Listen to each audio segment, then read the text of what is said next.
Am I alone on here? Where's Robbie at? There you are, baby. What's going on?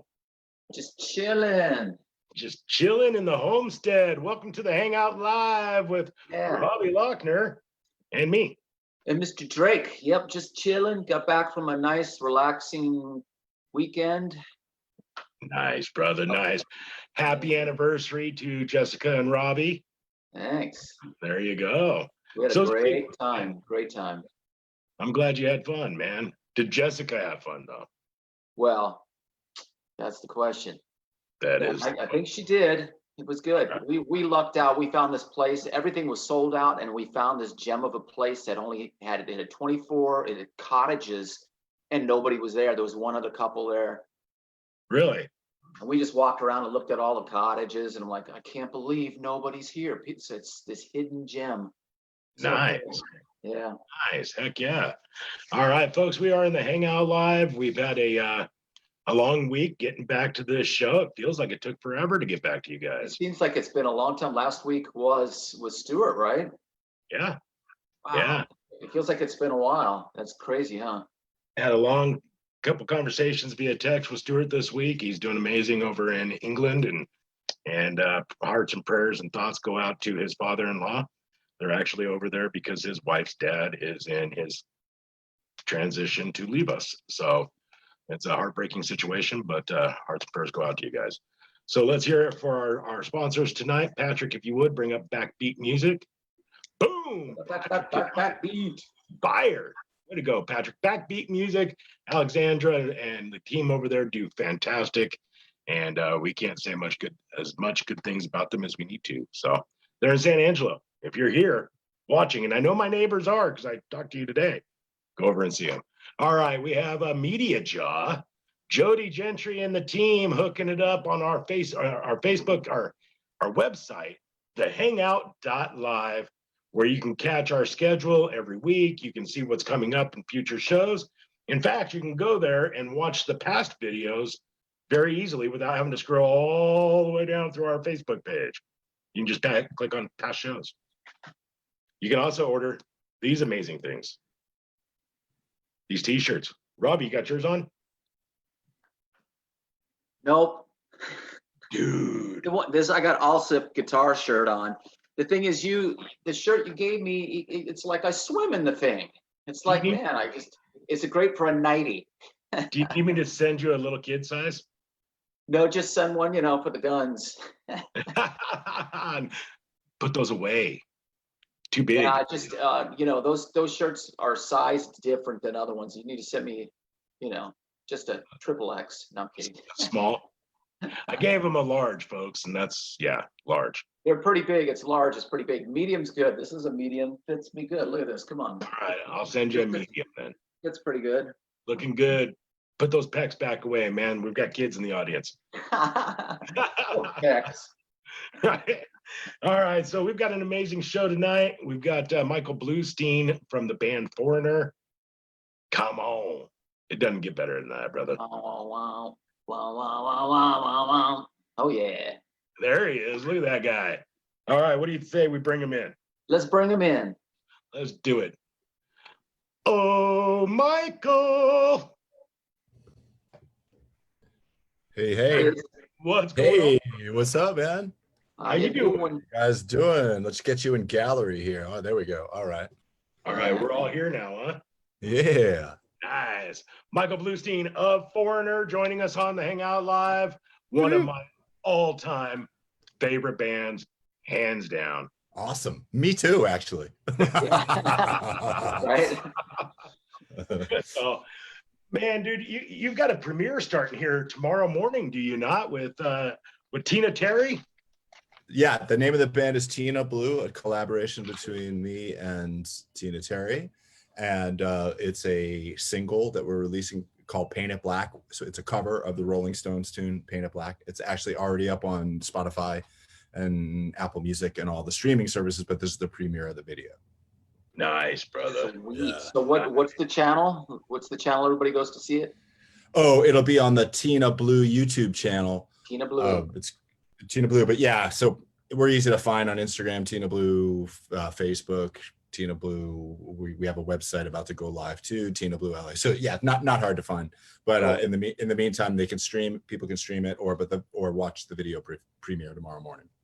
Hell yeah, brother! And if you missed the premiere, of course, you can watch it and share it, like it, comment, all that good stuff. All that good subscribe, all that good stuff for it's up there forever. A lot of people think the premiere, I missed it. Well, if you missed the premiere, you can still watch it, share it, put it on Facebook. Get it out. Yeah, I had was my stepmom was hitting me up because I did a live. I've been doing some live streams right here in my studio, and I did one on Friday night. And when you do a Facebook live stream, right?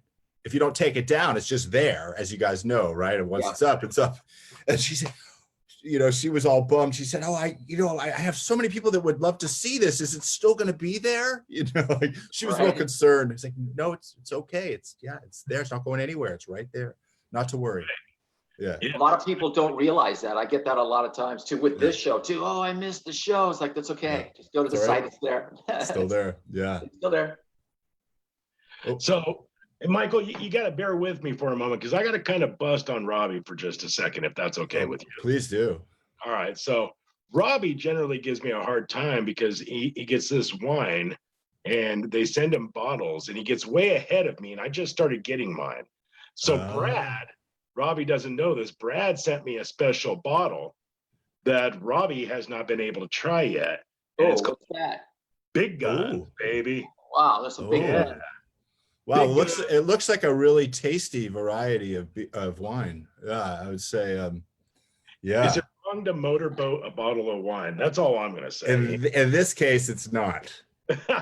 Normally, if there were just a picture of some mountains and grapes, I'd say maybe you don't really need to motorboat it. But in this case, yes, please. There's some definite mountains on here, though, brother. They're mountains. Look at that. I didn't even mean to do that, and I did it. Wow. Baby. What's the name of the wine? What is the name of it? It's actually called Big Guns Heavy Metal Meadows. Oh, yeah. All right. Yeah, so I'm going to be cracking that open here in just a few minutes here. Do you guys indulge while you're on air? Absolutely, brother. Oh, funny you should mention it. I'm doing a little bit of hard seltzer. Oh. This is out of Dallas, Blind Lemon, and actually they sponsored us. Bruce Watson and I have a VIB. You were probably going to get into that. This little podcast thing that we do is what Bruce Watson from Foreigner. Anyway, we had sponsors from Dallas, the Deep Ellum Brewery, and they sent us this hard seltzer along with some other beers. It's really nice. Blind Lemon, it's called. Blind Lemon hard seltzer. Kind of nice. It's not too sweet. It's refreshing, tasty, very nice. What's the alcohol content in that? How high is it? It's only 5.0. So it's a little low, but no, I'm kidding. Yeah. It's not going to hurt you, but you have enough of them, you'll probably be okay. Cool. Right. Yeah. Oh yeah, man, that looks good. I like lemon drinks, so I might have to try that. And being in Texas, I've got to support some Texas companies. So. Oh, you're in Texas right now. I'm in San Angelo, Texas. San Angelo. Okay, cool, perfect. He's in Texas. I'm in Orange County. OC. Okay, where in OC? Where are you? I'm in Santa Ana, right on the North Tustin border. Oh yeah, I know exactly where that is. Yep, awesome. Right by the big cemetery. Spooky. Spooky. I'm in downtown LA. Downtown. Oh, really? Arts District. Yep. Wow. So really spooky. Yeah. Yeah. Well, it's been spooky for a while. It was spooky because nobody was out, and the whole lockdown thing. But signs of life are coming back. People hanging out on the patios and some outdoor dining and drinks. So it's coming back. Nice. Yeah, I see you got candles lit behind you. Are you part of that rolling blackout that they've had? It's just special for you guys. I wanted to make it a romantic evening. Nice. We got the wine. We're good. We got the wine. We have drinks. I didn't set the table for you yet, but it's a little early for dinner for me here, but hope you'll forgive that. Yeah.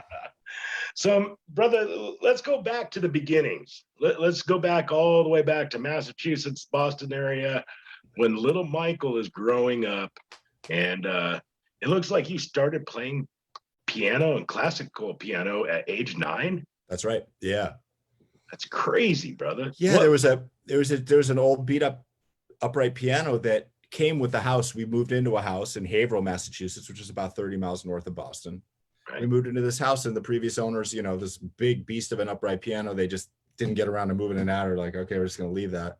and it was there. And I just started tinkling around on it, and I realized that I could pick out melodies. I wasn't doing anything fancy, but I had an ear for melody. My mom would be playing records, and I could I could find where the melody was and pick it out. And my mom was a big proponent of the arts and a visual artist herself, and studied painting, everything in college, and got into writing later. Anyway, so when she saw that I was interested, she loved it. She was like, well, let's get you lessons.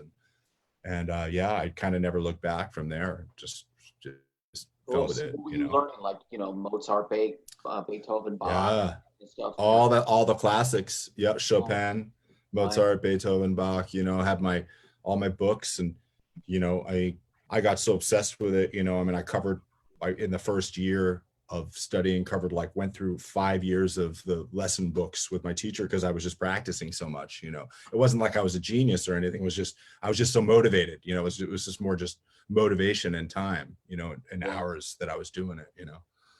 So that was at 9 years old. So in that time period, you're doing classical music, so you didn't really you weren't playing in bands or anything. You're just solo guy at this point, right?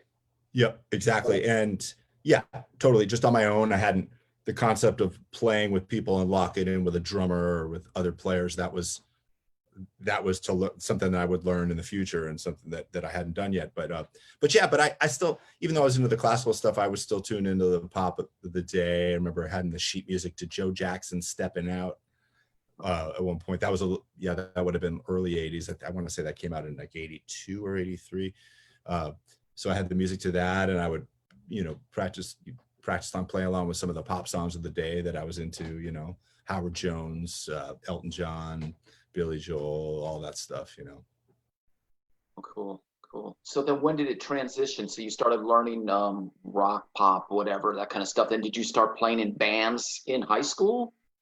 Yeah, it wasn't until, I'm just trying to think, did I do any real jam? I might have had a guitar player that I was jamming with a little bit when I was in 8th grade, but it wasn't until high school that I really started playing in bands, and I was starting to try to sing too.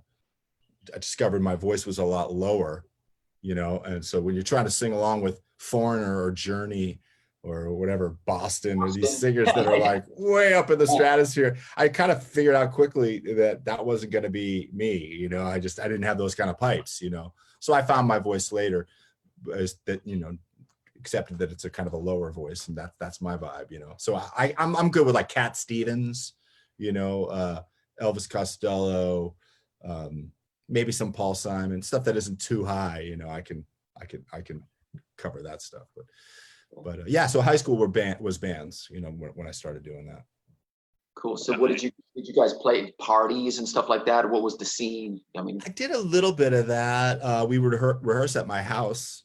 I had a pretty big living room. My mom, of course, again, always a supporter, just said, oh, play here, practice here. We love it.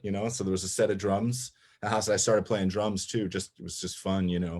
I think most musicians like playing some drums. And usually if most musicians can, at least, even if you're not a drummer, can like keep a beat, sit down and keep a beat on the drums. So yeah, I that was rehearsal headquarters for us for a while. Then I had a drummer friend. We played at his place and started getting into a little jazzier stuff. I discovered Steely Dan in high school, and I realized that I loved all that jazz harmony and all the kind of sort of stuff that was more keyboard and pianistic, even though I loved rock and the Who and Stones and all that stuff too, but I started gravitating to more jazzy kind of stuff too. One of my favorite bands growing up was actually Steely Dan, and I got to see them at an amphitheater in Denver, and I don't remember a single note from the concert. Were you motorboating that wine that night or what? It was back in the days that I had a little affair with the Devil's Reefer there, man. Oh. So I wouldn't refer to it as Devils. I would just call it the Reefer, man. It's I like that. I like use the 50s term though, Reefer. Isn't that right? Like they called it like Reefer Madness back in the day? Although that goes way back to the 30s, I think. That does go back to the 30s. Have you seen that, Robbie and Michael? You've seen that video and the music? Oh, it's ridiculous. That is crazy movie. Yeah, they're actually, speaking of piano, there's like a crazy piano player in the movie. He's all hyped up on the Reefer, They're trying to, he sees him playing and his eyes are going like, Yeah, he's freaking out. Yeah, he's hopped up on the reefer. He's on the reefer. Of course, I mean, that must have been super dirt weed back then because, you know. Oh man, Could you imagine? that lumbo, that Colombian. Yeah, right. That brown weed. Right. It ain't that Cali medicinal stuff we have now. No, but even the Colombian was a huge step up at one point. The Colombian gold, you know, back when there's the fine Colombian. Yep, totally. Yep. Buttweed and Mohican. Colombian. I guess we're old enough, man. We remember that stuff. We remember dime bags and nickel bags. What are they? They used to call it a lid. Yo, man, go score me a lid. You put the bag up, they didn't weigh it. They put it up and they go, okay, put it in there. Fill it up. Come on, man, fill the sides. I hate that bag is pleated. Get rid of the pleated bags. I was poor. Anybody the one figure. Yeah. Any of the younger kids watching will be like, what are these old dudes talking about? A lid. Wow. Yeah. Of course, living in Texas, I don't do any of that anymore. Of course not. No, you'd never do that. No. Of course not. So you got to play some shows in high school?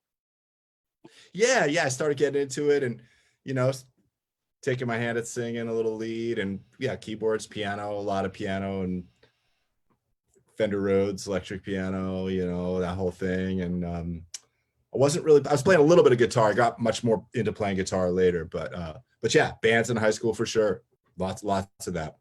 Did you feel immediately comfortable on the stage, or did it take you a little while to get used to that? Oh, it took a little bit. I mean, yeah, I wouldn't say natural, like, you know, give me the spotlight right away. I mean, there's definitely a learning curve with that for sure.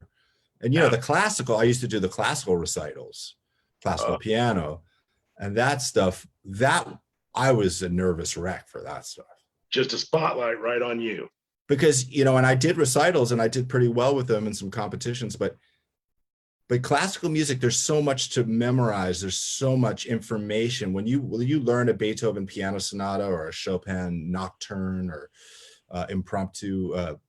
Fantasy Impromptu was one of the ones I played, you know, it's so dense with music, you know, it's not a 3 or 4 minute song where you learn your part and, you know, there's a lot to it. And I'll be first to admit, I don't have the most incredible musical memory. There's certain guys with perfect pitch and photographic memories. They're playing through the thing. They're reading through the music. Okay, got it. They put the music away. They've already got it committed to memory. I was never one of those guys. You know, it took me a while to really internalize the whole piece, to really get it in me and really remember every note and everything I was doing. It just, you know, so that would always make me nervous. Just, am I going to mess up? Am I going to forget a part? When I get to that second movement, am I going to have a brain fart? So I handled that by practicing so much. I just was like, you know, I'd made a decision. There's no way I'm going to forget it. I'm not going to get humiliated when I'm up there. I'm going to learn. I'm going to know it so well that it's almost impossible for me to forget. You know what I mean? I just had to put in that time to really commit it to memory. You know, totally get it, because you get to a section and if you start second guessing yourself, oh no, it's just even if you know it's really well, you start second guessing yourself. You're like, oh no, what's the change? Oh, yeah. It'd be over right then. Yeah, you have to over prepare actually. Yep. In my experience, I have to do that. I'm the same way. Same way. Yeah. So have you ever completely blown it on stage? Sure. Oh, yeah. Yeah. Who hasn't? No, I do remember one recital, and it wasn't actually. Luckily, it wasn't it wasn't a higher profile one. I was playing it, you know, at a nursing home actually, or it was like sort of an old age home, and it's kind of a special thing that they had arranged. And at that time, I wasn't playing as much piano, and I was maybe getting more into sports at the time, or whatever. Hopped up on the reefer somewhere, you know. I wasn't really. And yeah, I had one of those moments, and it just went to show me again that, you know, I couldn't coast. You know, I wasn't one of those guys. I've never been one of those guys that can coast. I always have to work my tail off to get it done right. You know, so yeah, I was playing one of those Chopin pieces that I hadn't, and it had been one I had played for years, but I hadn't been recently practicing it enough, and I, you know, got in there and it wasn't good.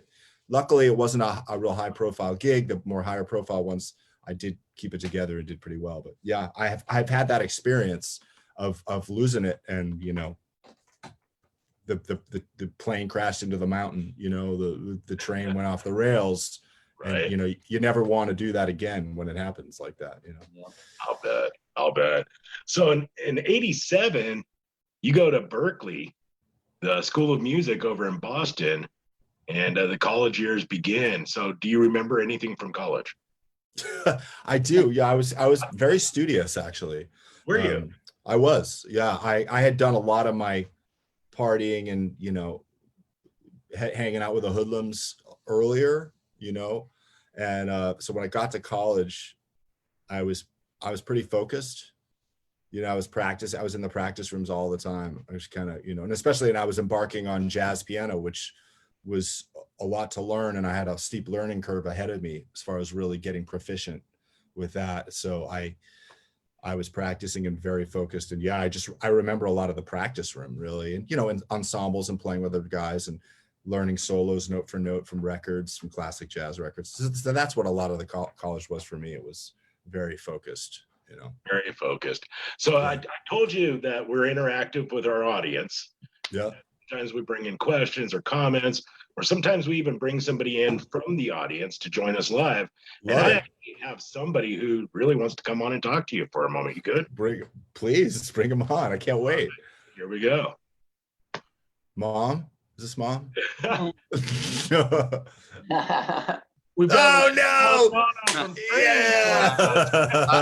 I'm so unprepared. It's not even funny. At first, I literally have like In-N-Out ketchup and fucking French fries everywhere. And dude, you got the man bun going. I love it. Yeah, dude. It's how hot it is out here, man. Oh, so dude. So Anna went out on a date with one of her girlfriends, and then I got stuck with the task of dinner. I was like, what do you want to do? In-N-Out. So that's what I was doing. How you guys doing? Good choice, man. Good to see you, man. Nice surprise. Yeah, good to see you too. Yeah, this is fun. Thanks for the recommendation with these guys. Yeah, they're the best, man. We're talking about reefer madness and getting hopped up on the reefer. It's real, fun, man. I'm not right now, but I might be later. Just saying. Yeah, well, cool. Yeah, I might just go back to In-N-Out and get another double. Yeah. Can you get me one while you're there, brother? What's that? Can you get me one while you're there? Because I'm tired. Yeah, cool. I'll overnight at FedEx. Yeah. So Luis actually recommended Michael to us, and we can't thank you enough, man, because this guy's incredible. Oh. Yeah, he's awesome. He's a fantastic, gifted pianist. A keyboard player, everything. Just he's awesome. He's as you guys are. Thank you all. Thank you, Luis. Yeah, so we were just talking about it. He was asking how we met, and Luis, you and I talked about it when Bruce and I had you on the show, and it was definitely late. I want to say late 90s. I'm guessing 98, 99. I feel 90. It was probably 98, right about that time. Late in the Bay Area. That's right, in San Francisco, mutual friends, and we've stayed connected since. Over 20 years. Yeah, you were living, I think you were living in Novato there. In Novato, that's right. Yeah, I was living in Novato, and what else? I mean, we've been to each other's shows or showed up in different towns, and we've just always been connected, and then now we live in the same city, which is funny because you think we'd see each other, but you're like, well, I'm in Boston. Well, I'm in New York. Okay. And it's almost like that. Yeah. It's really comedy. So that night we were talking about going to each other's shows. So a very memorable night with Luis, 2003, when I was doing the Boz Gags tour.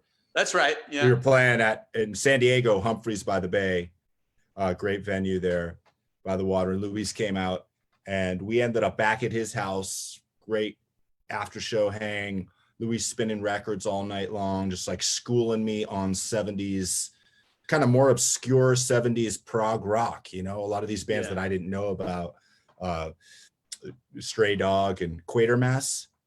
Quatermass was one. What else? I think Stray Dog, yeah. Gracious. I think who else? I think I had like Fluid Druid and Maxophone. And Wigwam was another one. That's right. I remember Wigwam. Who could forget at one Wigwam? point you maxed out. At one point, there was this crazy keyboard solo, and you went, bro, I can't take anymore. It was a great hang though, but like, yeah, Luis's vinyl. Show us some vinyl back there, Luis. You got a crate. Look at that. This Look is at that some stuff. of it. But see, this is the thing is like it's all stuff like this that like super rare oddities, you know, photos of Ghost by PFM. What else? Well, for those that are into like wearing tinfoil hats, you know, Automatic Man. Dude, that's a hobby of mine. You know, hey, this is a weird one. This is a Cosmic Music by John Coltrane. Ooh. All kinds of weird stuff. Here's Green Slade, if you've ever heard of Green Slade. Now, I'm just pulling out shit random, but most of my record collection is like nothing normal in it. I think I like, you know, Aerosmith rocks, which is great, but anything that you could get easy, right? Like I just kind of figured I'm only going to have the weirdest record collection and only weird stuff applies. Yeah, and, I love it. You know, like I'll pull out another one here. Oh yeah, look, just by Quatermass. Here's another one. And you had the experience of getting to read the liner notes, opening it up, you know, see, you know, the all that experience that we don't have anymore. So right. There's a little resurgence of it though. What's that, Robbie? What'd you say? Starting to buy vinyl again. There's a little resurgence of it. That's true. I as I said that, I was like, yeah, a lot of the younger generation have really gotten into it. Yeah, it's super interesting because I had a friend that that, you know, he's our age and his son's 14, and you know this was like about 6 months ago, and we were at his house having a barbecue, and you know he looked like a little like skater kind of rocker dude, you know, hair all like this, all one length. And I'm like, yeah, cool. So what do you do? What are you into? And he's like, I like listening to records.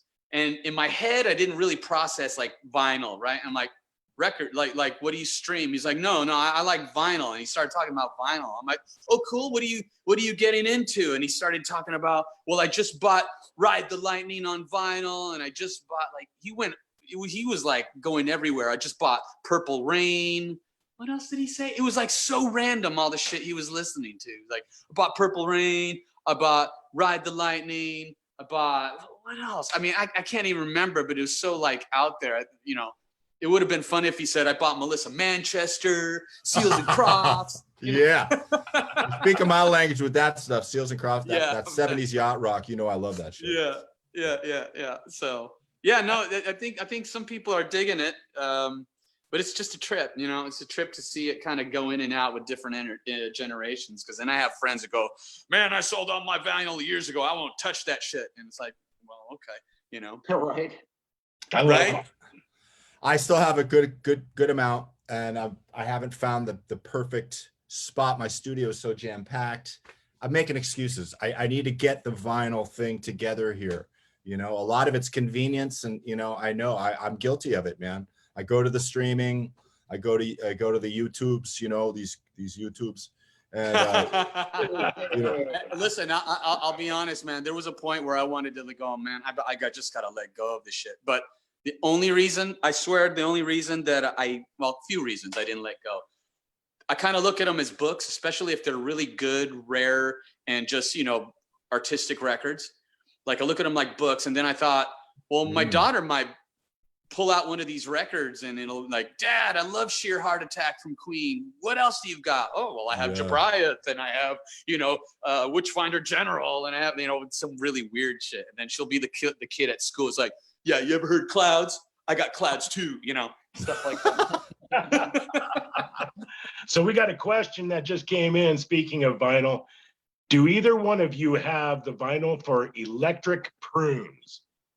Or even you know what? There was a time I was like into all that. Like I had that. I don't have it anymore, but I used to have like Electric Prunes. I used to have Frigid Pink.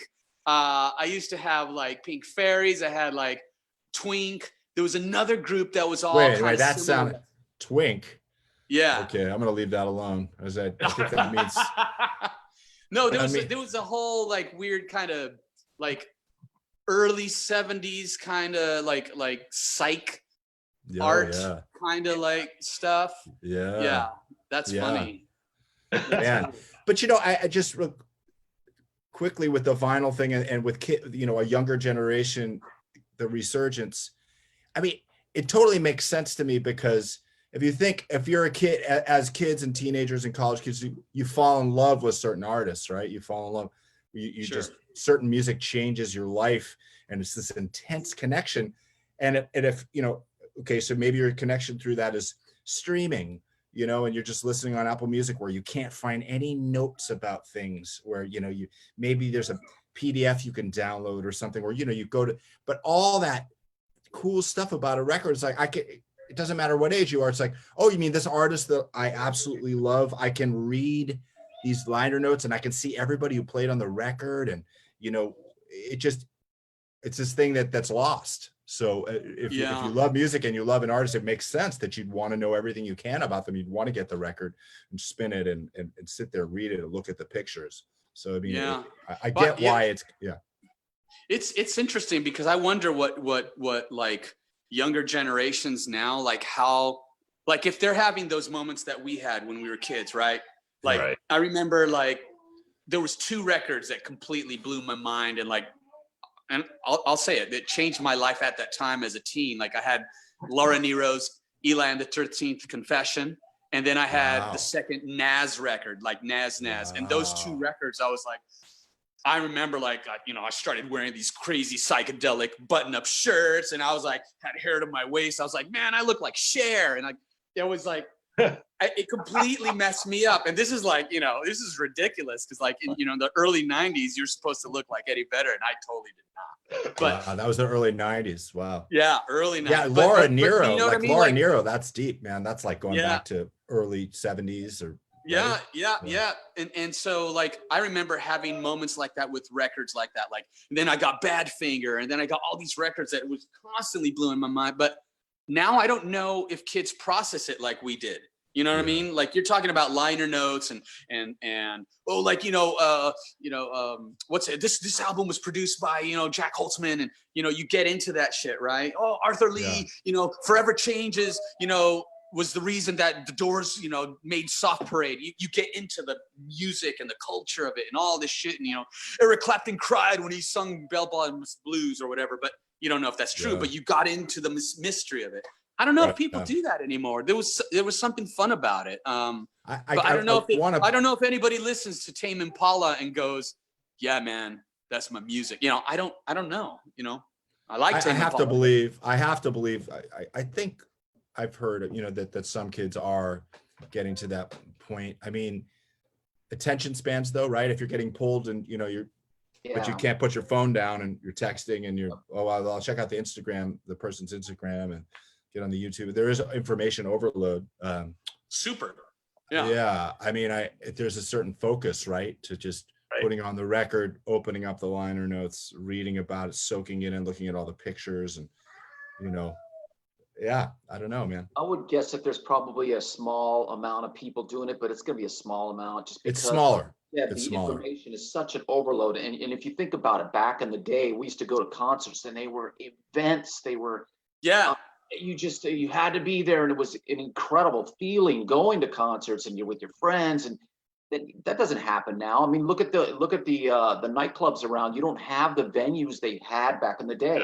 That tells you it's not being supported. Remember how many venues there were? There'd be 1,000-seat venues all over the place that were full all the time. Yeah. That's interesting you say that, Robbie, because you said event, and I totally agree. Like, I remember, like, the concert was like, I'm getting ready. Even if it was like a month away, it's like, hey man, you got the patch on your jean jacket.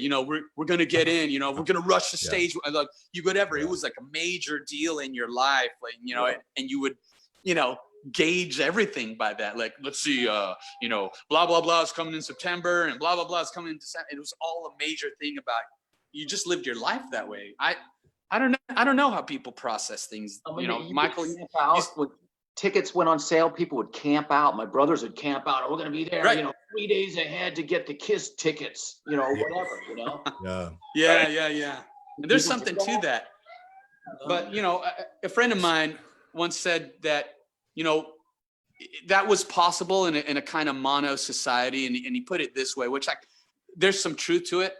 And this goes kind of to what you said, Michael. It's like in a mono kind of society, like, if you were going to watch Magnum PI when we were growing up, right? You're going to watch Magnum PI. It was on Tuesday on, I'm Yes. guessing it was CBS or something like that. Yes. But it was on Tuesday, CBS, 7 o'clock, and didn't matter where you lived in the United States. Everybody tuned in at 7 o'clock, CBS, Tuesday, to watch this one thing one time a week, right? And so you all were connected. You go to school or whatever, and you go, well, hey, did you see what happened with Magnum? And blah, you know.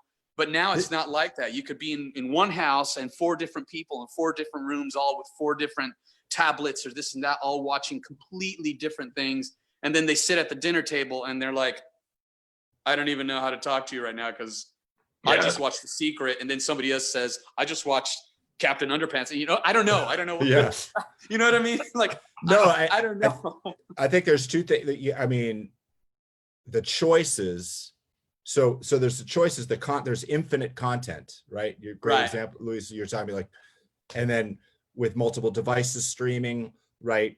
Not to even to mention, you know, direct TV. I mean, that's becoming an older model than a cable and direct TV, just streaming everything, right? Just streaming everything from, but also what you said earlier is really heavy. And I realized I don't think about that as much when you said, okay, Magnum PI is on at this time, on this network at that time, and you have to tune in then. Whereas now you don't have to make that choice, right? No. You can just say, you just say, oh, it's on there, but it's cool. They're just gonna re-air it, or I'll just stream it on Hulu, or I'll just, you know, or if there's I'll get to it when I get to it.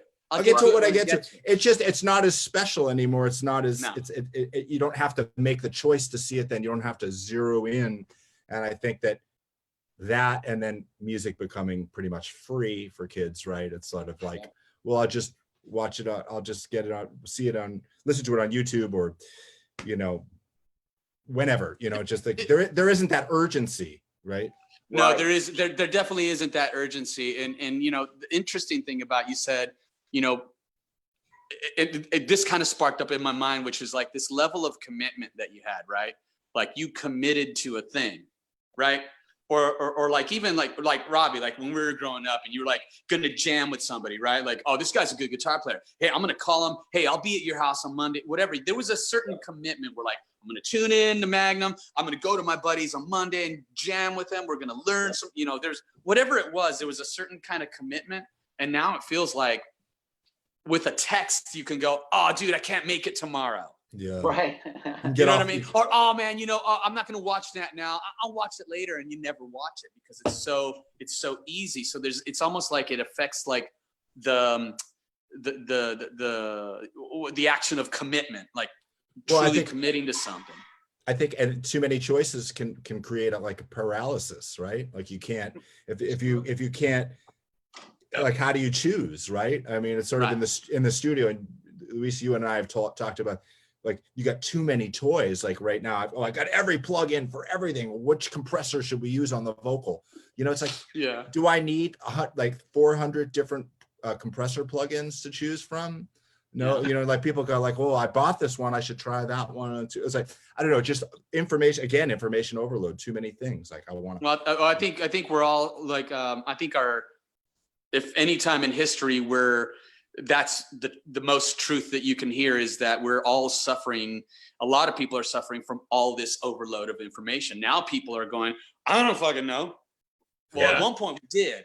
At one point we could all sit down. Even if we didn't agree, we could go, well, that's interesting. Let me look that up. Because there was only so much information that you could go, yeah, I did read that book on aliens. I don't know. I think the guy's a little out. Or someone could go, you know what? You're right. The guy's totally right.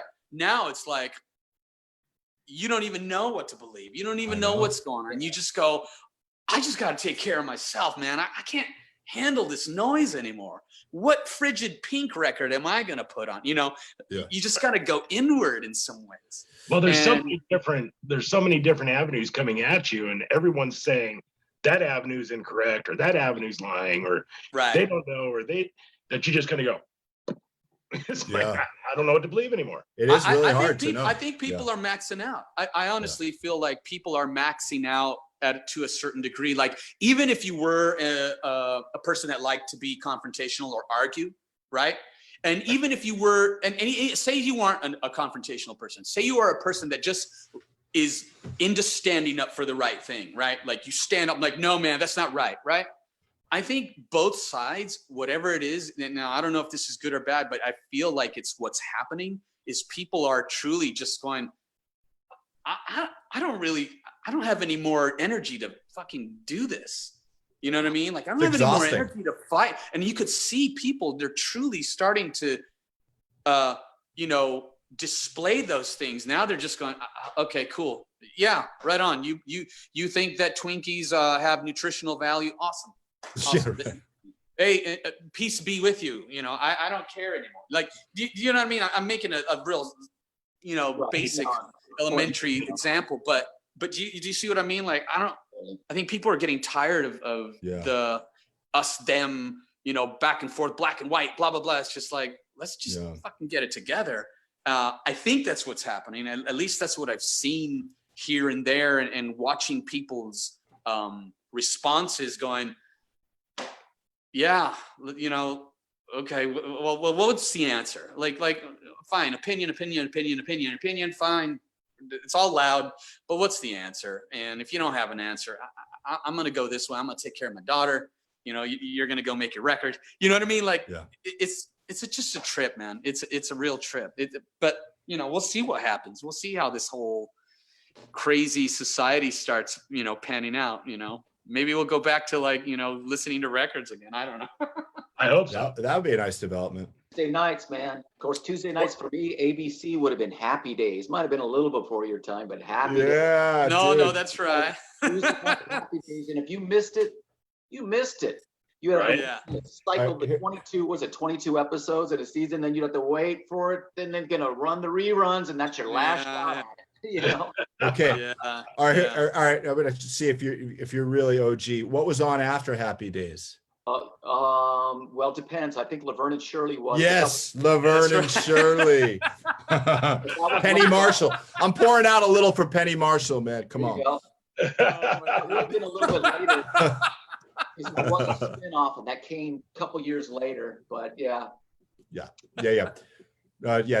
It's true. I mean, we could go so far down that rabbit hole, but yeah, I think a lot of what the exhaustion that you're talking about, Luis, is just kind of also, it gets so nasty. People, when they're on Facebook and Twitter and the comments, it's like, just people get so emboldened and they'll say anything and they get so mean, and because they don't have to. It's not a real confrontation. It's not real. It's like, it's in cyberspace and people start chiming in and it gets so personal. It gets so mean, and it's just like, just feels gross. Yeah, and it's a what's trip. weird about it is people they'll just berate somebody's music, their art, or whatever it is. They berate them, right? And I sit there and think, why? I mean, if you don't like something, didn't we grow up going, I'm going to turn the channel. I don't like it. I don't need to tell you I don't like it. I just don't, okay. Or Robbie, remember, like, you would hang out with your crowd, like, oh, these dudes are the rockers and these guys are in the new wave and there's the goths. Like, you just went with your crowd. No big deal, right? Yeah. And you did what you wanted to do. I don't know, man. I have some hope in my heart. And Matt, you and I talked about this, in the past. Like, I have some hope in my heart that everything that's happening now, there's that thing where, like, it's got to get worse before it gets better, right? And I don't know what point that is, what threshold that is, but I do believe that at some point, everything's going to be affected to where it will unite people. Like for instance, we do music, right? And, we're all touring guys, right? Robbie, your tour, you see the effects of what music does to people. You see it, Michael. I see it too. We see how it unites all these people from different walks and different ages and different sexes and whatever the fuck. Like, it doesn't fucking matter. Like, there's music, this great uniter, right? And I feel like music in some ways, because right now it's not out there. Like, right now, everybody's still kind of doing what they're used to. Right. But I feel like at some point, somebody or some of us, I don't know, will write the music that really expresses what people's hearts are right now. Doesn't matter. And that will be the new uniter. Like, that music will bring people together going, you too, but I thought you were, and I thought you were this too. It's like, no, well, fuck it, man. We're both want the same thing. We both have the same fears. We both, so I feel like there's got to be a music that will, you know, the whole, you know, commerce-based entertainment is going to shift as it shifted in other times in our history with, like, you know, I mean, look, when we talk about music and great old music and all this great music and like this impacting music that changed people's lives, and you go, well, what was going on then? Like, you know, we talk about Motown, right? We talk about Frank Sinatra's comeback and Elvis and all these great, the Beatles and Stones, the Summer of Love, you know, Jefferson Airplane. You think about all this impactful music, right, of that era. And so you thought, well, what was going on socially in that era? Well, fuck, it was like, you know, JFK, you know, Martin Luther King, you know, civil rights. There was like Vietnam War, first man on the moon. There was all these heavy motherfucking social things going on. And the music did create this bond, and it made, I remember one guy told me, man, I remember growing up, you know, we all really believed one thing. It didn't matter what you were, but we all believed that we were part of a big consciousness and a change. And it was the greatest feeling ever. And it really did bring people together. And that's beautiful. And I feel like we're in one of those times in like, you know, historical time in life where all this shit is happening no matter who you are, right? And Matt, you and I spoke about this, like everybody has the same, like everybody lies awake at night or whatever, stressing about the same thing, whether it's food or your mortgage or your job or whatever, and no one is spared. Whether you're in France, here, it's the whole world's going through this shit.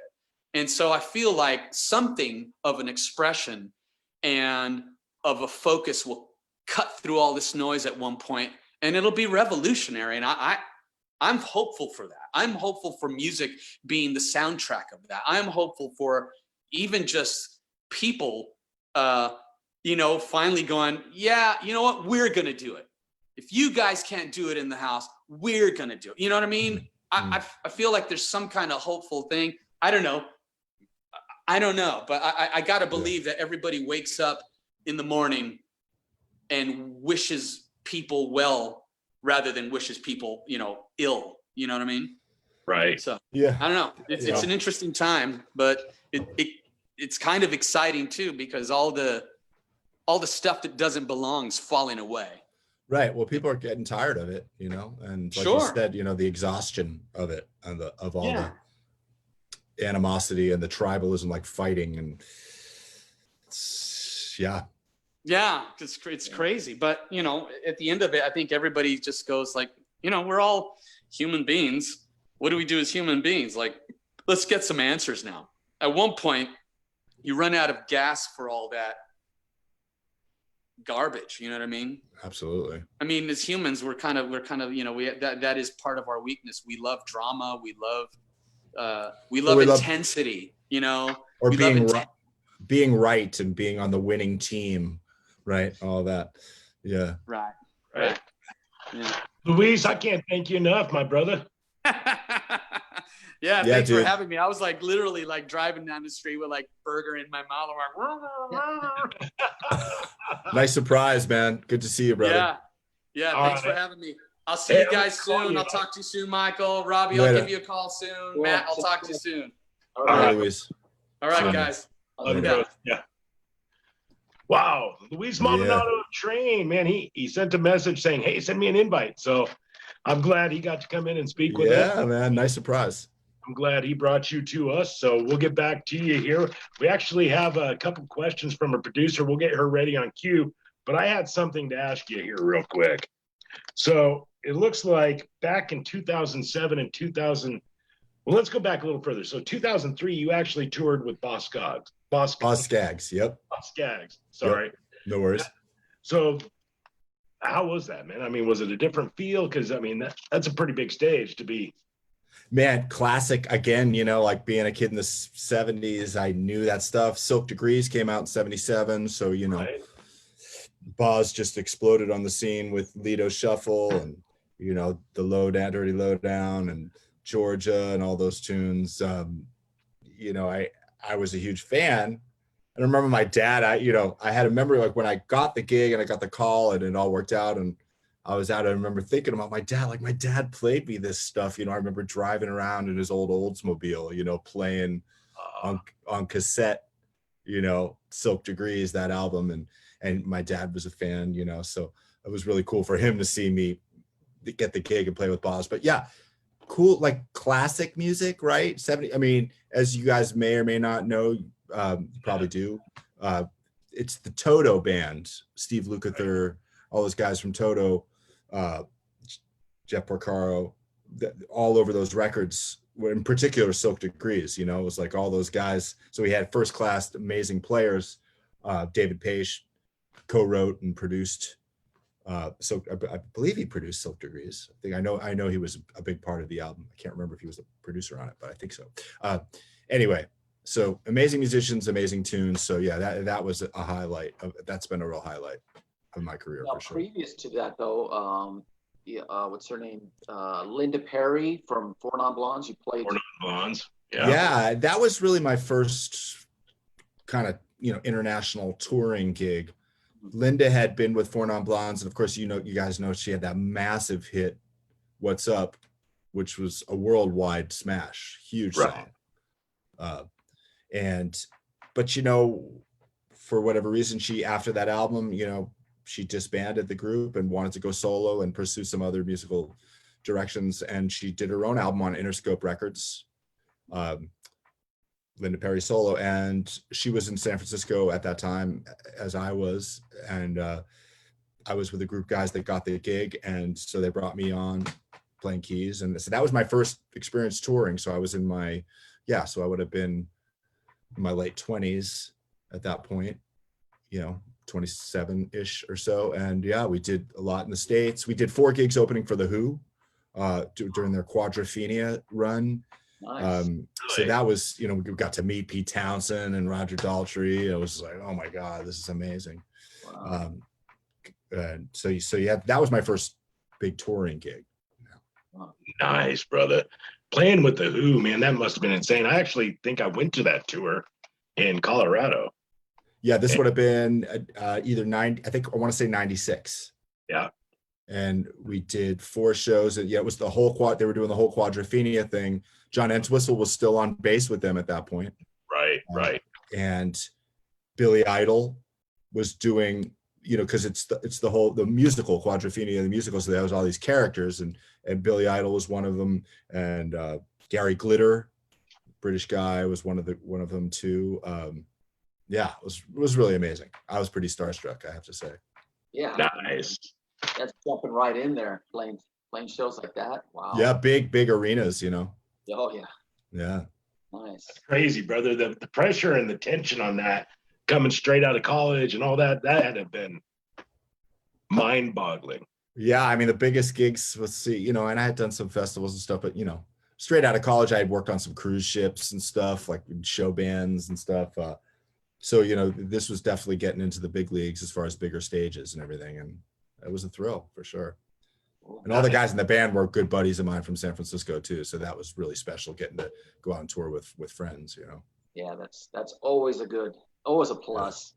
If you're on the road, you want to be with people that you like, right? That you like to hang with. Yeah, absolutely. Makes a huge difference. So you did Boss Gags in 2003, 2004, 2006. You did Anastasia. And then you followed up in 2007 and 2008 with Enrique Iglesias. Yes, that's right. Yeah. Wow. Enrique, huge international star too. Oh, yeah. Big in the States, but huge following Europe, all over Europe. But and we went to some exotic, man. We went to Syria with him. We played in Damascus, Syria with Enrique in this venue where they hadn't had live music, I want to say, in like 70 or 80 years. They built the stage just for the show. Like they were just starting to integrate live music, the culture progressing a little bit and getting more into pop music. And we did a show in Syria. Yeah, we played some amazing, Monaco, the south of France, a lot of cool locations, Nice, brother. Yeah, there must have been some really cool stuff with that. I mean, just different, real different, right? South America too? South America? Probably? Yeah, I can't remember. I've been to South America on a few different tours, definitely with, Foreigner's done it. Roger Hodgson from Supertramp did it with him. Done some jazz festivals with a singer down in Brazil. But yeah, I'm trying to remember if Enrique, if we went to South America. I feel like we would have. I'm blanking on it right now. I'm not sure. Right on. We've got a producer coming in to ask a couple questions from the audience. Let's bring in Jessica. Oh, Jessica. Hey. Hello. Hi. Hey, Jessica. Boy, I'm really enjoying the show back here. It's warm in this room, but I love the show. We have several questions, Michael. Oh, great. The first question is from Brenda, and she asks, at some point in your life, you must have realized that you were a star and super successful, but was that something that you anticipated, or was that a total surprise to you? Yeah, I guess I never thought of myself. I didn't identify with myself as somebody that would be, the center of attention or kind of like a big star. Even to this day, I mean, it's sort of like I play in Foreigner and the kind of the songs or the star of the show. And we have, our lead singer is the focus. And, I mean, I'm comfortable with the big stages and stuff, but, I didn't never expected that I would be this guy on big stages and in front of, thousands of people. And, but I love it. And it feels natural. It feels great now. And, you kind of adapt, right? When opportunities come your way, you think, oh, well, maybe I am that guy. Maybe I am supposed to be doing this. I guess I am supposed to be doing this because people keep hiring me to do it. And this must be what I'm supposed to be doing. So you adapt and then, wow, okay. At the end of the day, it's not so bad, right? Yeah. Thank you. Okay. And Michael wants to know, what's your favorite tune to play and why? I'm assuming he's talking about a Foreigner song, maybe. But I'm going to go with Foreigner because that's the band that I've been playing the most with. I'm going to say Long, Long Way From Home was a real favorite one of mine. That one, that's a good one. Okay. Love it. You got any more, Jess? Yeah. Do we have time for more? Okay. Yeah, do one more. All right. So Lewis wants to know, ask, what heavy metal bands do you have a taste for? I have to confess, I'm not a big metal guy. I'm a piano player nerd, kind of. So keyboard nerd. But, I can mess with some Aussie once in a while, I mean, AC/DC isn't heavy metal really, but I mean, that tight, I was a big Back in Black fan. I mean, they say Zeppelin was the birth of metal, maybe. I don't know. Zeppelin 2 was a big record growing up, but I'm not a big metal guy, really. Classical. All right. Yeah. Thanks, anyway, yeah. Thank you. Thanks. You. All right. So we're at 2008. In 2008, you get the call for Foreigner. How did that work out? How did that happen? So do you guys know, you know about NAMM, of course? Yep. Down in Anaheim. Well, yeah. I ran into Paul Merkovich, who's the musical director for The Voice and has been for years. And he was playing keys with Foreigner at that point. And I had worked with him before, and it was just serendipity. I ran into him, and he was actually the guy who hired me for the Anastasia gig. So I had auditioned. He was the musical director. I had auditioned, and he brought me into Anastasia. And so I ran into him at NAMM, and he said, I'm playing with Foreigner right now, but I can't stay with them because I have these commitments coming up, The Voice, TV shows, being a musical director, kind of some big gigs that he needed to do. Not that Foreigner wasn't already a big gig, but I guess, stuff that would keep him at home and doing this high profile TV stuff. So he said, but, I think you'd be great. Let me bring you in for an audition. And I think you'd be a good guy for the gig. So that's how it worked out. Just running into him at NAMM and getting reacquainted again. And he brought me in, and early 2008 did the audition, and I got the gig. And that's amazing that it came through NAMM. I mean, because I know NAMM, so many people are there, but usually it's right. I mean, actually coming from a NAMM, that's interesting to hear. I like hearing that. Yeah, I mean, I think that maybe I'd like to think that maybe I would have gotten call anyway. Maybe, who knows though? But you never know. It's like serendipity, kind of. Because in LA, there's so many musicians, and you meet people all the time, and you may be impressed by someone at one point but then years go by and you can forget, oh God, yeah, I heard that guy. I heard what he can do. He'd be great. But you, in the intervening years, you know, you've met 10 other guys that were great, right? And they're fresher in your memory. And so you recommend them, right? So yeah, I would absolutely say that NAMM has had a lot to do with, because it was in that moment that his memory got refreshed about me, and good timing, you know. That is so cool to hear. That is so cool. There's a guy I know who was telling me years ago, he goes, you know, I don't even go to NAMM. He goes, you know, everybody thinks they're going to go there and make it. I go, well, I never really thought of it that way, but just the fact that you got a gig out of it, I thought, yeah, I guess he's wrong.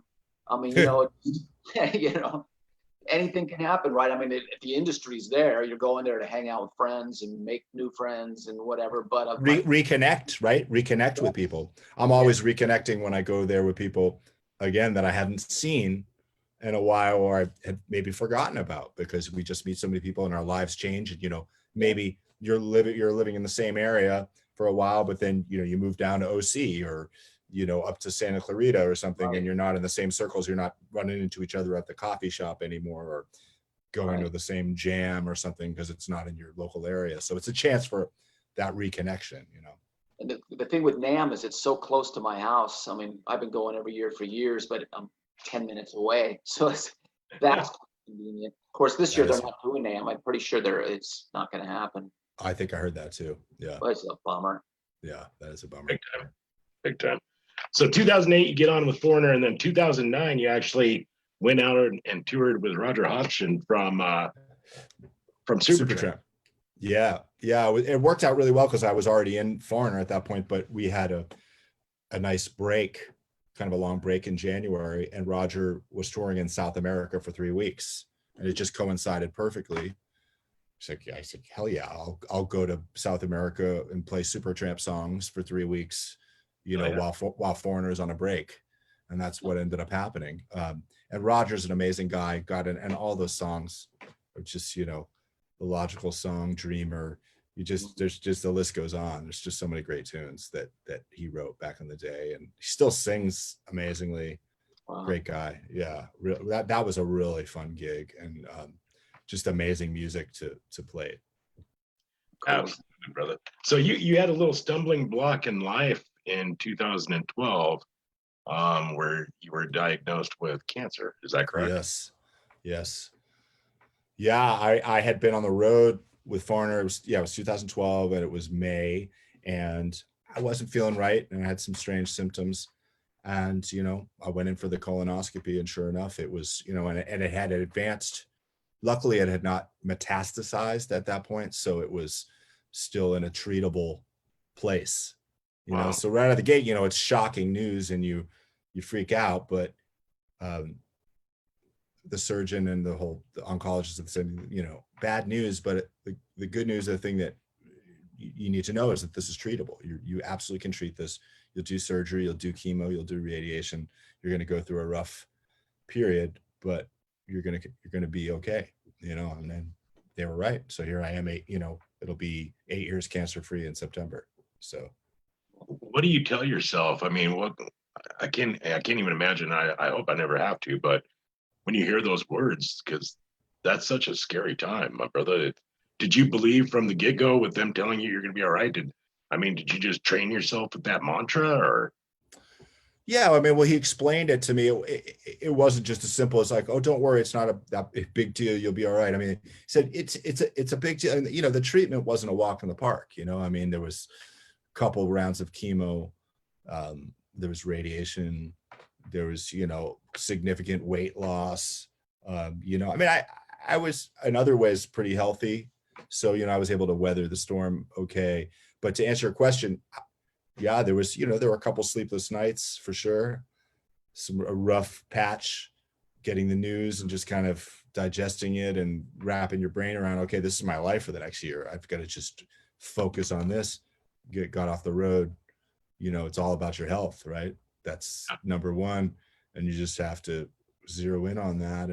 But I'm a pretty determined guy, and pretty, like, you know, when I wrap my head around something, whatever it is, you know, learning an instrument, or, you know, whatever is facing me that has to be faced, I just buckled down and, did what the docs told me, and did some alternative medicine to Eastern stuff too. A lot of, all the Western stuff that, the surgeries and the chemo, I did all that stuff, but I also did lots of like herbal things and acupuncture, and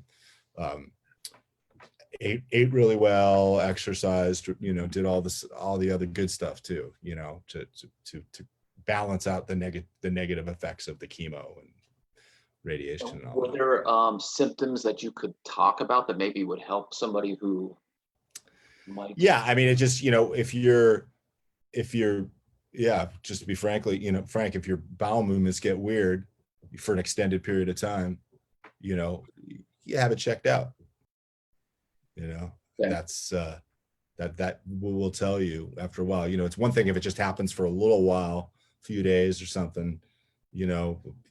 Our bodies are always changing. You might have a rough patch with that, where your just stomach is off or something. But if some weeks are going by and things are the same, well then you need to check that out. So you didn't wait that long then to check it out. You waited a couple weeks. Wow. Yeah, I mean, we were on the road, and I scheduled this, this appointment for the day after we got back. It was in between tours. So when I got the news, it was immediately like, well, dudes, we need to get a sub because I'm not coming back out. We were supposed to be going back out 10 days later or something, or not even, I think it was like a week later, we were supposed to be going back on the road. So it was 11th hour. I had to get a sub in there immediately. And they were all real supportive then, clearly. You're still with them. They were great. Yeah. Cool. They were fantastic about it, So not to get too graphic, but was it like long periods of time between bowel movements, or was it a frequency problem, or? There was some blood too. Oh, okay. Yeah. Okay. That was a big, there was some of That's a big, scary thing. I mean, in the fact that if it happened and it was a couple weeks of it and you already moved on most guys are like, yeah, it'll be fine. And then it's too late. I mean, good thing you acted. Yeah. And I, when they diagnosed it and I did all the scans and everything, they say, this has been there for a few years. Wow. Yeah. So it wasn't brand new. Like I said, they were diagnosing it as stage 3 at the time. Wow. Which is up there. Stage 4 is where you get into metastasis, where it's spreading to your liver or kidneys. Or so no sign of it for the years or how long it had been there. There was no sign up to that point. It really wasn't until those couple of weeks. Yeah. It just sort of all of a sudden. And you were too young to go through the regular. Exactly. I was 43 at the time. Yeah. Wow. Which is on the young side for that. Yes. Yeah. Well, bless that cancer free for 8 years now, right? Yeah, man. Thank you. It's don't take it for granted. That's for sure. Yeah. Absolutely not. Absolutely not. So you sent me a video and a song that really touches home right now with all of us. It's called My Corona. Why Corona? Why? My Corona. Why? Yeah, WHY. Yeah. So would you mind playing a little portion of that, or? Sure. I guess another thing is you could do some screen sharing. Does that not work? Probably better for me to play it, right? Do you have it loaded up on your computer? Oh, I guess I could do it. You want to let me do some screen sharing? Yeah, I'll just I'll bring it up to where you can screen share. Yeah, here, I'll find it. And we can play some of it. Yeah, that'd be awesome. So no licensing issues, no infringements that way, right? No, it's a totally original song. Nice. So we won't get Father Facebook coming down on us. Nope. Big Brother, you're safe from Big Brother. Right. So have you got the screen sharing going on? I do. You're able to share it. Okay, cool.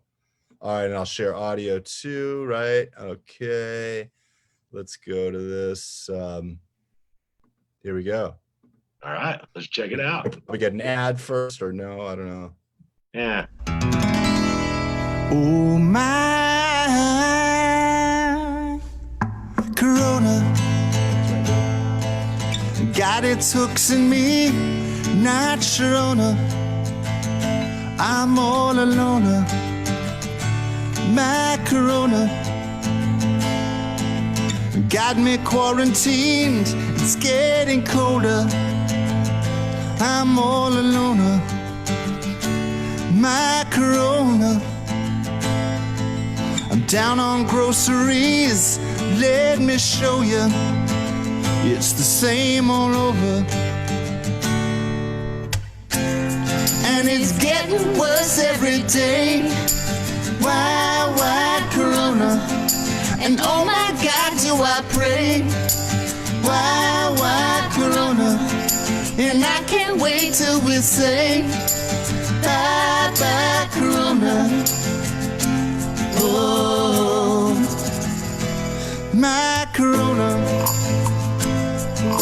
Italian tragedy, Pompeii to Roma, up to Verona. My Corona. France to Germany, just like they told you, you gotta be a soldier. And it's getting worse every day. Why Corona?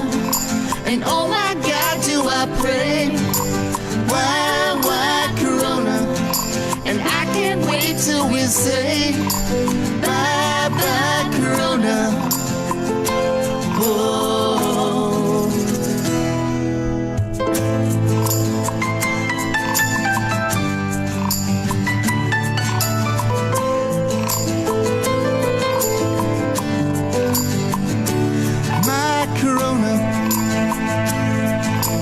Positivity makes you bolder.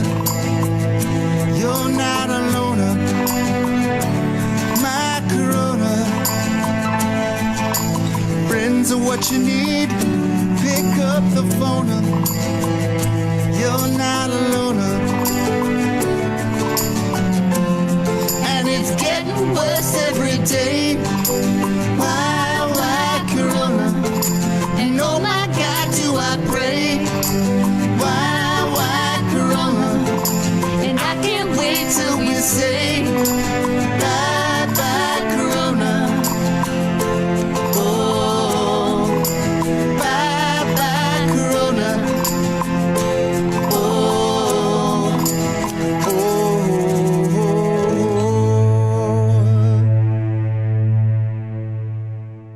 There it is. I love it, dude. I love it. I've Thanks, seen man. that before. I saw that video before. Oh, cool, You man. just start playing and go, oh, I remember that. I was just because I go out and look around sometimes and stumbled Right. on that. So it's cool. Oh, Yeah. whoa, that's still playing. Hold on, let me get rid of this. I knew it well enough that I was singing along with the words. So That's awesome, man. I love the hook. Now we got to hear a Thanks. little bit about Stevie Nicks. You played with Stevie Nicks too, right? Yeah, really briefly. It was 2000. That was 2006, I believe. Yeah, and it was just I just stepped in and did the Ellen show with her, Oh wow. which is a blast. You know, Ellen's great. I know there's been stuff going on with Ellen lately in the news, and I don't want to believe any of it. I love Ellen. She's cool. She's great. I love her vibe. Your experience But was good. There you go. There's a my experience was good. there. Yeah. So anyway, we did the Ellen show and we did Landslide and Stand nice. Back. Nice. Wow. That was really cool. Great bands, Waddy Wachell, veteran guitar player dude, going back to Linda Ronstadt. You guys probably, yeah. Oh yeah. Anyway, so yeah, that was a great experience. How incredible is that, man? You're also doing. You said you're going to be doing a podcast. You got your own podcast that's starting up. Well, Bruce, we're on a little, yeah. So Bruce Watson, the guitarist and foreigner, and I started something called VIB, very important beer. And we featured, like I told you, I showed you this one. Yeah, there you go. Motorboats, maybe there'll be a VIW, very important wine. I don't know. We'll work on that. But yeah, we started this thing. It all started because we had on the road, we would team up with some breweries. If we had a night off when we were on tour, we would hook up with a brewery wherever we were. We've done them in Indianapolis, Des Moines, Iowa. Where else have we done them? We've done a few of them, and we would have a night off, and we would bring in guitar and a keyboard, play some foreigner songs, do like a meet and greet with the fans, do some pictures and stuff, drink some beers, sample their local beers. It was kind of like Bruce and I are big beer enthusiasts. Like we're really into the whole thing, all the different varieties, Pilsners, IPAs, stouts, Belgians, classic German beers. And we started getting really interested in them, and even took a course together on beer and getting to know the brewing process and everything. And so we started doing these events live, but then when quarantine hit, we had the idea of let's do a podcast, let's do a virtual one. And so we started doing very similar to what you guys, bring on a guest, do some interviews, hang out. And so we've had tons of, we've done probably 17 of them so far. We're on a little pause right now and kind of re-strategizing at the moment. We have a Foreigner VIB YouTube channel people can check out. That's nice. Cool. Our drummer, I don't know if you know Dickie Fleisar, Gunther, goes by Gunther. He's from Germany, but he's a big beer fanatic. Whenever we go out, it's IPA and this and that. And I don't know, to me, I just drink a beer if I drink a beer, but I'm more of a right. I'm going to do it. More tequila, yeah. I love tequila too.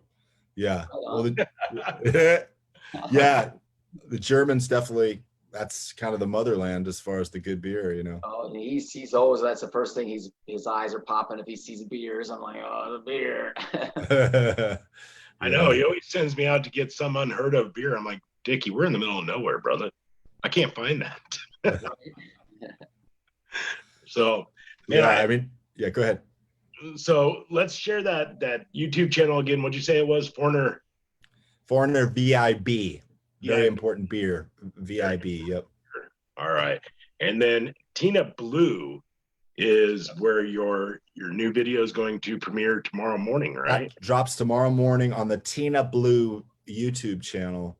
And it's people can stream it in the meantime before tomorrow on Spotify, YouTube. Paint It Black by Tina Blue. It's a cover of the Rolling Stones tune done in a completely different way. But yeah, the video premieres tomorrow on the Tina Blue YouTube Is channel. that 5 a.m.? Did you say 5 a.m.? I think we sort of just, we put it 5 a.m. I don't know for you guys. Yeah. We were working with what the reasoning behind 5 a.m. is. I guess it's just so like it goes out early. We're working with this digital strategist guy. He's like, yeah, just get it out first thing in the morning. Okay, cool. Yeah. Anyway, yeah. So if you're up early, it'll be there. And if you're not up early, it'll still be there when I get up. Yeah, there you go. Now, are you doing a watch party with that, or? Definitely not at 5 a.m. Unless we stay up through the night, then maybe. Which no, that's not going to happen. The thing with the premieres is you do it because I do premieres with some of these video releases I've been doing with different guest artists and stuff, and I'll do them like 5 o'clock, 6 o'clock our time, so people around the country can see it, and they get on and they type and hey, hello, and everybody's typing, and it's exciting. Yeah, the whole thread gets rolling, and a lot of people are chatting, and then the video comes on, and then it shuts down, and then everybody just starts sharing it, and it's pretty exciting to do it that way, where you're in there, because there'll be a thread that just starts rolling. I love it. If you guys know how we could do that, let me know. Well, if you set it as a premiere, it's set to do that. No, you're right though. It is set as to premiere. It is set. We just did, and we just entered all the settings and uploaded tonight. And it is. What you got to do is you start typing, but you start anytime. I usually tell people to get there a half an hour before it premieres, and I'll be on. Then I'll start hello, and then people going, "Hi, I'm here," and then all of a sudden it just starts rolling. Oh, on YouTube. On YouTube. Okay, because it's set to premiere tomorrow morning. Then, but obviously not at a very civilized hour. But that's why I was wondering why you did it at that time. If it was for another country or something, you were thinking. I think the idea was because we weren't going to be doing that. That's something we'll consider for future releases. Yeah, you should think about it, because it's actually pretty exciting. People get excited. I was excited the first couple of times we did it. It's just like, wow, this is great. All these people are on here and everybody's talking hello, and it's going so fast you can't keep up with it. But I mean, the thing that I'm a little confused about is because YouTube isn't generally like a chat network, right? It is a chat though. It's a chat. So all these people that are on there will be chatting, and then the chat disappears though after the premiere, which is weird. Well, you know, it's not too late for us to reschedule it. So we might. Yeah, maybe you do it and put it at an hour where you could go, okay, I'm going to put it at 6, and then you let everybody know, because then it's 9 o'clock on the East Coast, and hey, I'm going to be on there at 5:30 or 5, and just start chatting and watch what happens. It's I love it. You know, it's all scheduled, right? So I mean, and it hasn't gone live yet. So, you know, I'll bring that up because it's not a bad idea. Certainly to like to do it at a time when people could be tuning in and really yeah, check you it can out, you know? start that chat right now, but I mean, you just, I don't know what the point of that is, because it's open. As soon as you do the premiere, it's ready to go. So you could put, because some people will start putting things in there, but really it's, I always just tell everybody, I put it out on Facebook, hey, come in half an hour early. I did one of them when Matt was here in California. Yeah. And we did it, and remember, it was pretty exciting, right? I mean, it was a lot going on. We had 3 computers going, and then the TV back here, and it was like, Yeah, I mean, we've scheduled posts, you know, with Facebook Creator Studio, you can schedule the posts ahead of time. So, you know, the posts will drop for the video with the link and everything tomorrow morning at that time on Facebook and on Instagram too. But I like this idea, so I'm going to discuss that definitely. Well, let me know, and then I'll share links to the watch party throughout all of our social media and stuff like that, so we can build up an audience. Perfect. Sounds great. add to the audience. Yeah. Well, no, yeah. Hey, you know how it is, man. There's so much content out there. It's just the more the merrier, you know, just That's it. Yeah. Well, Michael, I can't thank you enough, my brother. You've been incredible tonight. I'm glad we got to sit down and talk. I hope this relationship continues and we can remain this friendship going. And absolutely, man. It's been a pleasure. I completely appreciate it. Matt and Robbie, great meeting you guys. And I'm glad we got Luis in the mix too. Yeah. That was fun. Awesome. Yeah. So I'm going to text you here in just a little bit. I've got a couple more things I wanted to ask you about, and I'll let you know what's going on. So we're going to go ahead and end it for tonight. Perfect. All right. All right, man. Great. Pleasure, guys. Take care. I appreciate you, brother. Later. What a cool show tonight, man. Yeah, it was different. It was different. It's like, whoa, okay, cool. Luis got a lot of energy. He does. He does. He's a good guy. I love Luis. Good energy. So let's talk about next week. We've got actor, comedian Henry Cho joining us. And that's going to be a great show. This guy's hilarious. And it's going to be a lot of fun. We've got some really good weeks. In fact, after that, we've got Johnny Drama, another actor. He's been in Ted 2. He's been in Spencer Confidential, several different films. A character was about him in Entourage called Johnny Drama. And of course, he's the relation to the Wahlbergs. So he's been on Wahlburgers a lot. So he's going to be a blast on the 31st. And then we're going to take the following week off. Yeah, we're going to take the Labor Day off. Yeah. And we're back at it in September. And we are booked all the way through September. And the first week of October. The first week of October already. And we've got people, people coming in. Yeah. There's one of the weeks, I want to say September 21st, where we have Russ Dwarf coming in from Little Dwarfs and, or Killer Dwarf, sorry. We probably might have Jack come in and, on a segment like Luis did, and come in and say hello for a little bit, because they've got some good road stories. So yeah, Jack Russell from Jack Russell's Great White. Obviously, they can join us for a segment. That'd be awesome. Yeah. Awesome. So let's hear it from Media Jaw and Backbeat Music, our 2 sponsors. We love you guys and couldn't do this without you. If you want to be part of this show and you want to sponsor it, all you got to do is contact one of us. You can hit Robbie at thehangout.live or Drake at thehangout.live. Those are our emails, and you can send us an email and we'll get back to you on that. And as always, we love you for tuning in, and we'll see you next week.